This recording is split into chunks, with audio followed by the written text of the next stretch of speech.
Welcome to Nerd Index. Today we're giving our final review for Whisper Me a Love Song. I do remember a lot of people ragging on the animation quality when the show was first airing, and honestly, it wasn't as bad as everybody said, but it wasn't that great either.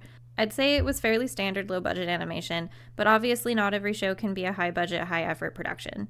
I liked the first half about Yuri and Himari getting together because it was a cutesy romance vibe and they made a good couple, and Himari was adorable. They were both very cute in their own ways, which made it nice and very fun to watch them to get together. But the second half of the show focused entirely on Shiho and Aki's storyline, which was overly dramatic and a little depressing. I actually really liked how everyone's stories tied together in the second half, although I will admit that it was a major tonal shift that could be off-putting, but getting the story of the other band, Lorelei's members, was an interesting change in perspective that I felt like we could have resolved a little bit faster, but I don't know if it would have held the same weight to it. I thought the music from their bands was good for what little we heard of it. We weren't really given the full songs when they were performed, but it was still pretty to listen to.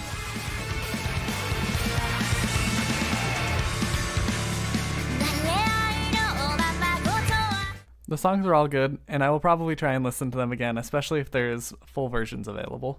But I think there were some missed opportunities because it was like after Yuri and Himari got together, they basically stopped going on dates on screen or hanging out much because of how time-consuming band practice is. I do wish we got to see them together more, but using their relationship to build the story of Shiho and Aki's relationship was a good way of introducing them and seeing them talk about how they can help their friends, which was better than what most romance shows do for having drama in the second half, which is having couples break up and get into no contact misunderstandings.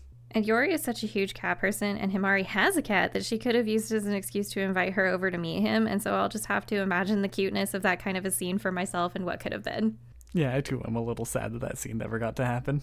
Then the show kind of shoehorned their first kiss into the last 30 seconds as if they realized, oh wait, they haven't done anything except hand-holding yet.